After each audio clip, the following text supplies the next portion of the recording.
Chettur Sankaran Nair. Now, I'll be honest, I had never heard of him until now.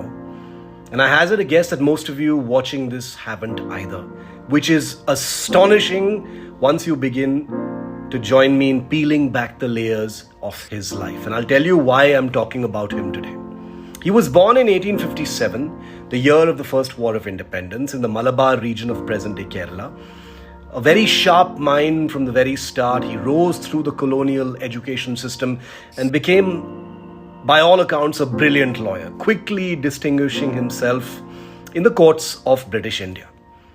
Now, by the early 20th century, Chettur Sankaran Nair was at the top of his game, to put it mildly. He served as Advocate General of the Madras Presidency and in 1907 became President of the Indian National Congress, a role that placed him in the company of India's most prominent nationalist voices. Not long after, he was appointed to the Viceroy's Executive Council, one of the highest positions an Indian could hold, if not the highest, under British rule. Now just think about that for a moment. I'm talking about a person you and I have not heard of before, an Indian man at the very top echelons of a system designed to keep Indians in their place. Nair navigated that space with brilliance, but then came a turning point.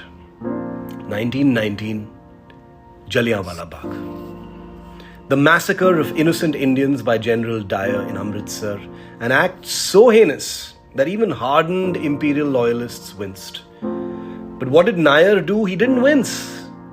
He roared, which was career suicide really at that time. He resigned from the Viceroy's Council in protest, but he didn't stop there. Nair took on the British Empire in its own courts in a defamation suit filed against him in London. A case that few have heard about, but one that turned the world's gaze, if only briefly, to the depths of colonial cruelty and the radiating racism that underpinned it. The case was against none other, was being fought between Nair and none other than Michael O'Dyer, the former Lieutenant Governor of Punjab, who had publicly maligned Nair for his opposition to British actions after the massacre. It was, for that period, a very, very high-profile trial in a British court where Nair stood alone but unshaken, challenging the empire not just morally but legally, using their instruments.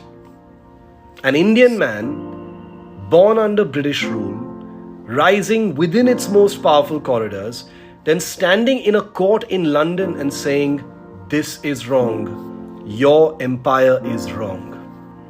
And yet, how is he not a household name? Why have you and I never heard of him before?